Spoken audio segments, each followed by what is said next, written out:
머리를 버린 장소를 말씀드리겠습니다.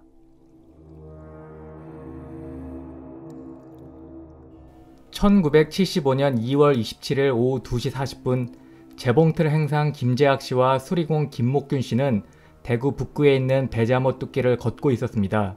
그곳은 문성초등학교 남쪽으로 200m가량 떨어진 인적이 드문 곳이었습니다.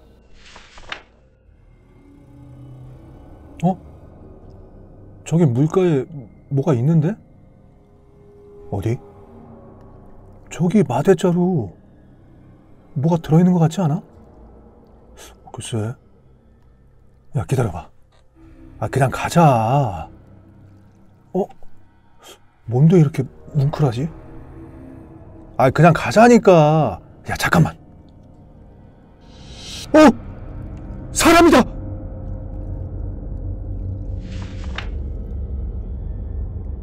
발견된 토막 시체는 어깨 쪽지와 사타구니에서 팔과 다리가 절단되고 목이 없는 성인 남자의 몸통이었습니다. 사체는 푸른 비닐에 담겨 있었고 그 위에 마대를 덮어 씌웠으며 마대 끝은 철사로 바느질하듯 꼼꼼히 꿰매 있었습니다. 상체에 흰 러닝셔츠와 엑슬란 네일을 입고 있었고 하체에는 흰 메리아스 삼각 팬티를 입고 있었습니다.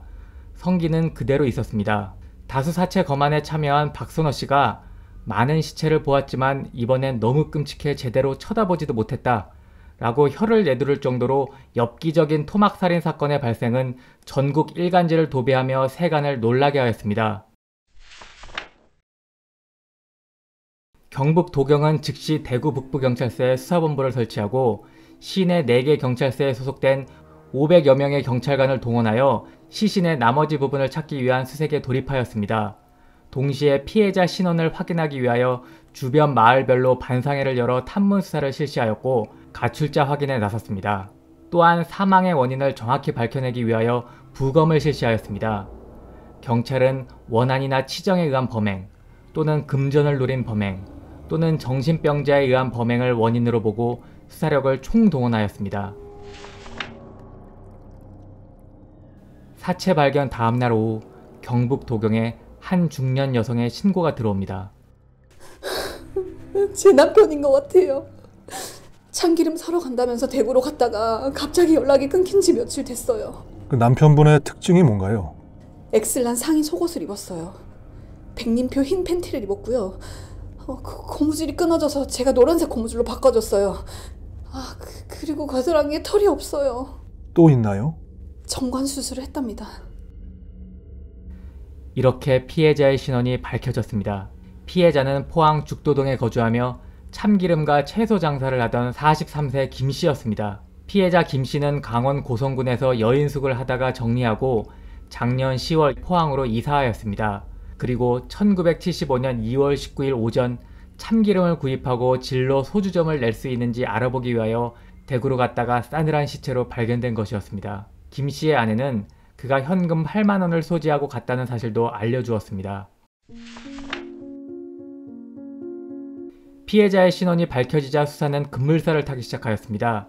경북 도경 수사과장을 본부장으로 한 수사본부는 피해자의 주거지인 포항은 물론 4개월 전 거주하였던 강원 고성으로 형사들을 급파하여 피해자의 행적을 면밀히 수사하기 시작하였습니다. 몇몇 사람들이 용의선상에 올랐는데 피해자 김씨가 8만원을 가지고 갔다는 점에 주목하여 비슷한 액수의 현금을 소지하고 있던 피해자의 동업자 마머씨를 상대로 그 돈의 출처를 추궁하였습니다. 그러나 별다른 혐의점을 발견하지 못하고 소득 없이 조사가 마무리되었습니다. 피해자의 신원은 비교적 신속히 확인되었으나 범인 검거를 위한 골든타임은 점점 흘러가는 것으로 보였습니다.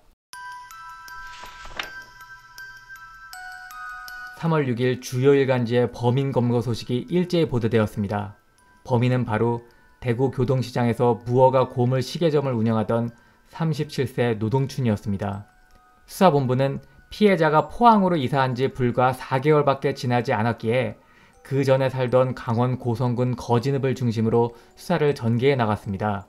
그 과정에서 당시 노동춘도 피해자와 같은 동네에서 시계점을 경영하였다는 사실이 파악되었습니다. 노동춘은 같은 지역 출신인 피해자 등과 함께 11인 동양인계를 조직하였는데 개를 만든 직후인 작년 3월 30일 피해자로부터 시가 11만 원 상당의 금시계줄이 달린 여자용 라도 결혼 예물 시계의 수리를 부탁받았습니다. 그런데 그는 시계를 팔아버리고 이틀 후 몰래 대구로 이사와 교동시장 안에서 시계점을 차렸던 것입니다. 임병석 법정살인 사건 영상에서도 언급하였듯이 74년 당시 교종 공무원 90%의 월급이 2만 7천 원 정도였으니 월급 4배가량인 11만원 시계는 상당히 고가는 맞았던 것으로 보입니다. 그는 결국 무력에 굴복하였던 것입니다. 참고로 노동춘 검거 기사가 실린 같은 면에 제가 업계의 가격 인상을 비판하는 기사도 있었는데 당시 누가바의 가격은 70원, 브라보콘의 가격은 100원이었습니다. 다시 사건으로 돌아와 수사본부는 노동춘이 피해자의 고가 시계를 팔아먹고 도주한 사실을 확인하고 그의 주변 행적 파악에 나섰습니다. 그리고 결국 검거하여 범행 사실을 추궁하였습니다. 그는 처음에는 완강히 부인하였습니다. 그러나 그의 왼쪽 의족 접합부에서 피해자의 것인 애니카 손목시계가 발견되자 범행을 자백하게 되었습니다. 그날 오후 2시쯤 우연히 대구역 앞에서 김 씨를 만났습니다. 김 씨는 시계를 돌려주지 않으면 경찰서에 가겠다고 하였습니다. 저는 집에 가서 차차 해결하자라고 달래며 함께 버스를 타고 집에 왔습니다.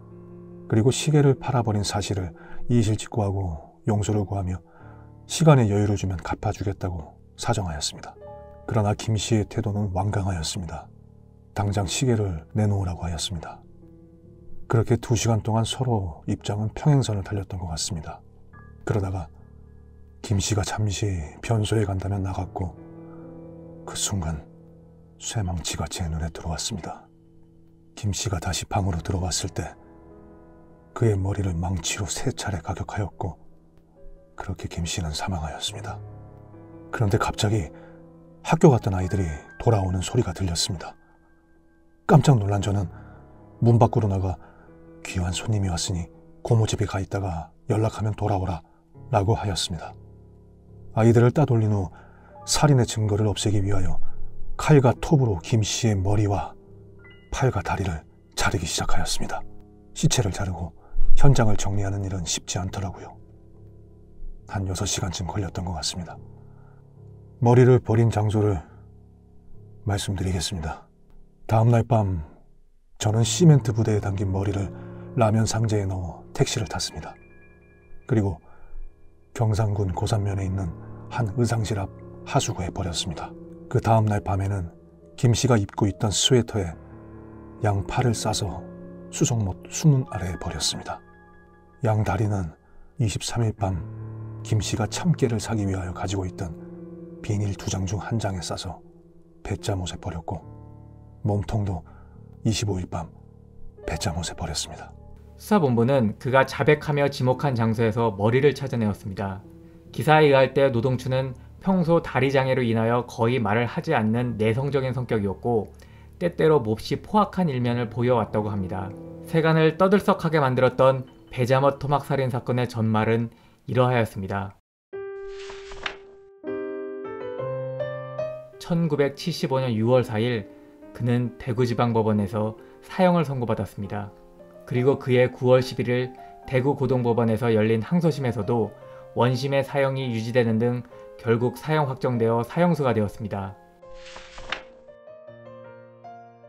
그는 천주교에 귀의하였고 매일 참회하는 마음으로 자신에게 배식이 된 밥에서 3분의 1가량을 떼어 아기, 성모 마리아상 등 밥풀 공장 인형을 만들어 자신을 위해 고생하는 사람들에게 나누어 주었다고 합니다. 음식에 대한 부족함으로 자신에게 벌을 주고 다른 사람들에게 자신의 것을 나누는 방법으로 죄를 참회하였다고 주변 사람들은 말하였습니다. 오늘 제 아들이 다녀갔습니다. 애비가 이곳에 있다는 사실조차 까마득히 잊고 공부만 열심히 해달라고 그토록 일러주었건만 녀석은 또 이 못난 애비가 보고 싶다며 찾아오고야 말았습니다. 철창을 사이에 두고 아마도 이승에서의 마지막이 될 우리 부자 간의 상봉을 하던 중 몇 번이고 타이르고 엄포를 놓았습니다. 이 애비는 너조차도 잊어버리고 오직 죽음만을 준비하고 싶으니 이제 절대 이곳 교도소문을 출입해서는 안 된다고요. 그리고서 돌아서는 나의 발길은 천근만근이나 되는 것처럼 무겁기만 했습니다. 가슴은 또 왜 그리 아프고 울렁거리던지요. 그놈만은 열심히 키워서 제가 가진 가난과 무지의 재산을 물려주지 않으려 무지혜를 썼습니다.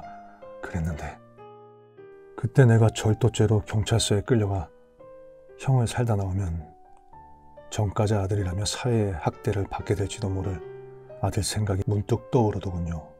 그런데 결국 그 녀석에게 사형수의 아들이라는 천추에 씻지 못할 낙인을 찍어줘버리고 말았으니 이 못나고 나쁜 애비의 죄, 남편의 죄, 그리고 내 손에 죽임을 당한 그 사람에게 저지른 이 엄청난 죄들은 1100번 사죄해도 다 사여지지 않을 것입니다. 그는 종교는 다르나 삼중 스님에게도 자식을 부탁드린다는 말을 남기며 자식에 대한 애틋함을 거듭 표시하였습니다.